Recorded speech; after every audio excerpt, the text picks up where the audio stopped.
Hello, everyone. I'm here today with a very special friend of mine, Caio, who is Brazilian and that I've met ages ago. And I kindly call him Uncle Caio because he's always been a role model to me in everything he does. So, hello, Uncle Caio. How are you? Hi, Rafa. Hello. How's it going? All good? I'm very, very, very good, my friend. Very good. So, tell us a bit about your experience abroad, the importance of English in your life, and what you're doing at the moment. Okay. So, experience abroad. Wow. Well, just been a long time now. So I think more than half of my life. I left Brazil when I was 18 years old to move to London to study English. I was been studying English in Brazil, um, pretty much since I was a kid. And then, just to kind of like get some experience, I wanted to live abroad. I decided to move there. And that was my first kind of, experience having to speak English all the time. Then I moved back to Brazil. I was like kind of, trying to figure out what's the next plan. Then I moved to Australia, where I kind of got up graduating in hotel management. It was meant to be there for 6 months, ended up staying there for 4 years. And then when I was in Australia, I got a job with Emirates in Dubai, flying for them as cabin crew, like yourself, Rafa. Yeah. And I think that's where we met. And then, yeah, so then I moved to Dubai in 2005, and that is now 2022, and it's been 17 years that I'm here. So Dubai is kind of a home away from home now. I moved away from aviation after that.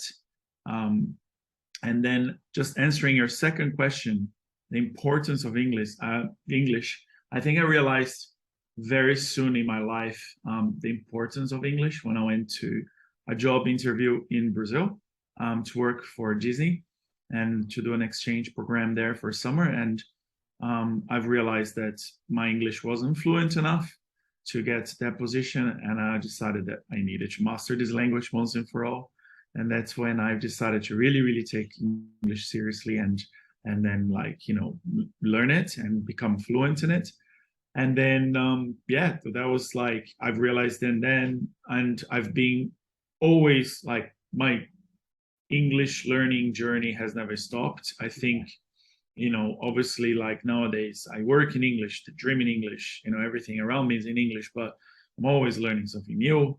I think, the learning another language is going to be learning for life. It's not going to be just learning at the beginning. You're gonna master it, but then if you don't practice and use it every day, you ended up losing a few bits and pieces. So no matter what age you are, no matter what level of English you have got, you always have to keep, learning and studying because it's just an ever growing thing. And even Portuguese, if you have to like, write paper in Portuguese, you have to like relearn the language Yeah. again sometimes. So English is the same.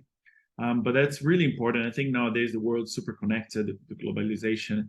Without English nowadays, your opportunities are much smaller than what you like them to be. So I in fact, I think, I always tell my friends in Brazil, if you don't speak English yet, it's just like it's a little bit harder. Obviously, some of us have different walks of life and we don't really need it, but otherwise, if you want to be globalized and be competitive and have what I call leverage, you need to learn English for sure. So and then what I'm doing today, going back to this last question, is that I moved away from aviation a few years and just being now I'm on a new journey. I'm working as an interior designer here in Dubai, have my own design studio. And yeah, just, learning, decided to learn a new skill. Um, Kind of halfway through my career with Emirates, realized that flying wasn't forever. So then I decided to take a course in interior design, and now that's what I'm doing. I'm loving it. It feels that I've started this work in this new career Now it's been almost 5 years, but I feel that I was reborn, and I just, by the way, if there's anyone that past 40 and still have a dream to become whatever you want to become, it's never too late. I know. And in fact, when you change a career in your 40s or 30s or whatever, like later in life, you kind of start living again. Like it's kind of like in your 20s again. So it's kind of really, really refreshing. So I really recommend anyone to want to jump off and start a new career to do so. And I think having English as a skill has not helped, but it was vital for that transition into another field, another industry. Mm-hmm. Well, the funny thing is that I am actually qualified myself in English. So I'm actually about to go to Brazil next year for 2 months for an exchange, where I'm going to learn Portuguese to work. The technical Portuguese for architecture, interior design. Working with a friend of mine that has his architecture firm in São Paulo. Yeah. Because I want to do projects in Brazil with Brazilian architects, and I feel that without having the professional vocabulary in Portuguese, I'm going to be. So I'm doing now the opposite. So I know. you do an exchange in English, you learn English, but then now I have to do an exchange program in my own country to learn the technical terms in my own language. And I think that's pretty cool. And I think that's kind of something that, I think, Rafa, you lived in Canada as well, and you learned French properly, and you did an exchange there. Yeah. I think it's just an amazing thing as well to always try to learn new languages. English, I don't see as a new language. I see as a vital language. Yeah, it's crucial, isn't it? So it's just, if you're going to learn a language, you have to learn English. Spanish doesn't count as a second language for Brazilians. Sorry, guys. Too easy. So don't count Spanish as a second language because it's too easy for us to learn. So you need to get a difficult one. So yeah. But yeah. Maybe French. I know you speak French very well as well. Yes, I mean, French has been long though. It's been long on practice. So it's very rusty at the moment. Really? Going back to the language subject, what strategies did you use when you were learning? What was most effectively when you were learning English or any other language? What were your resources?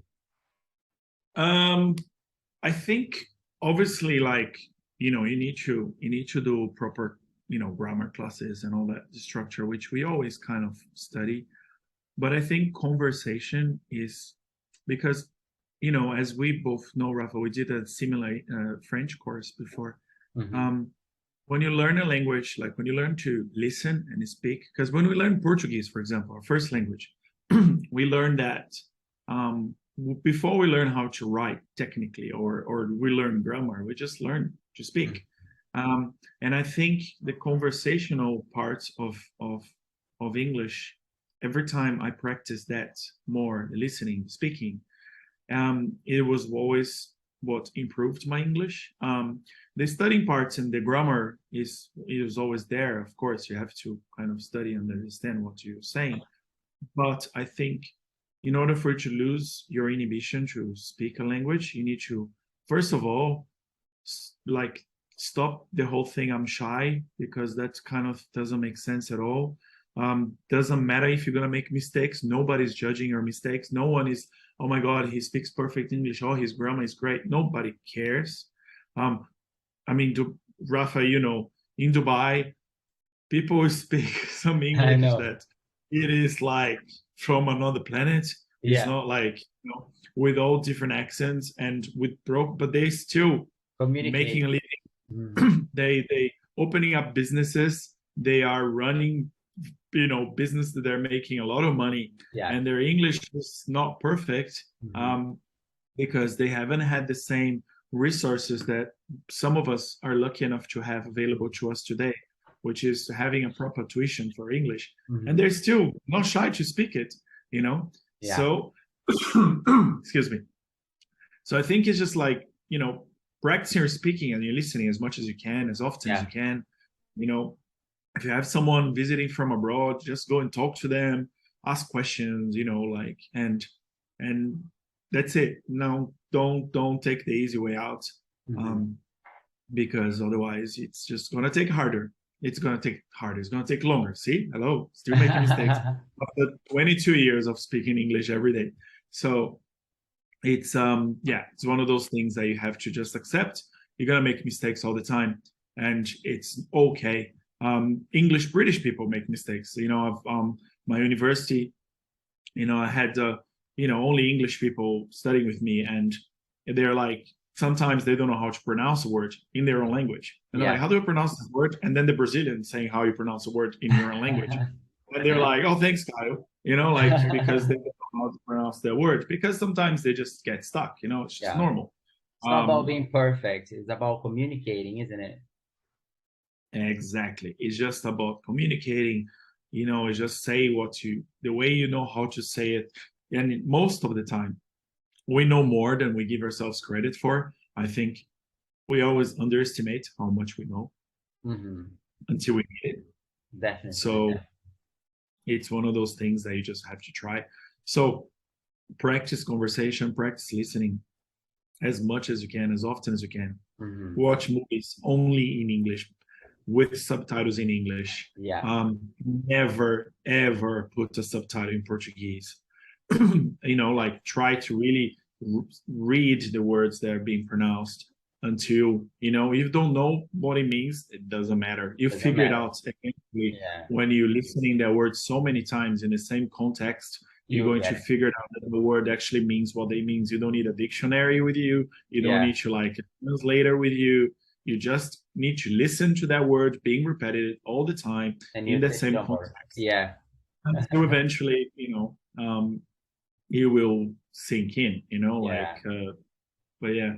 Our students here at BringOut, they are forbidding to watch movies with subtitles in Portuguese, because like you said, we've got immersed in the language, so we have to create this environment, isn't it, around us where we're going to speak. Of course. To finish, tell us a little bit more about your job. What are you doing at the moment? If you have any links you can share, so our students can check more about it. Sure.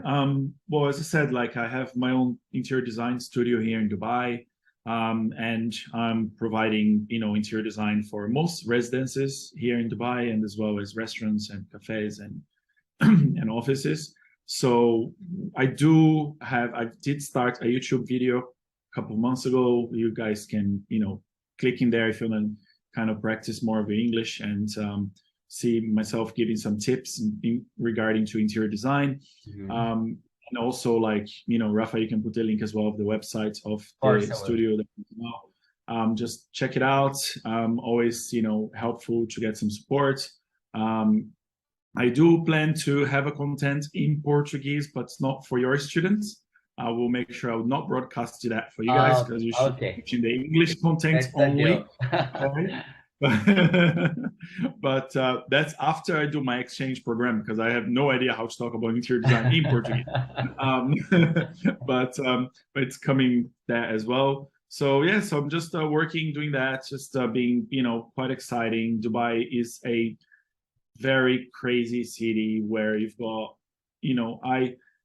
I've been here for 17 years, and I never believed in all the projects that they were posting that they're going to do. I was always very skeptical about the growth of this city, and they proved me wrong over and over and over again. And now the city is very vibrant. Like, the economy is amazing. There's a lot of money coming into the place, and there's a lot of projects, a lot of houses being built, a lot of apartments being built. So the industry, the construction industry, architecture, design industry here is like, it's really, really, you cannot compare to anywhere else in the world, because people come in here for like 5 years only, but they want to buy a house and they want to decorate a house, like, and the house has to look beautiful. And then so they sell the house to another couple, another family that comes in 5-10 years later. So the rotativity of properties here is very high. Whereas in Brazil, when you buy and decorate and design a house, you stay in the house forever.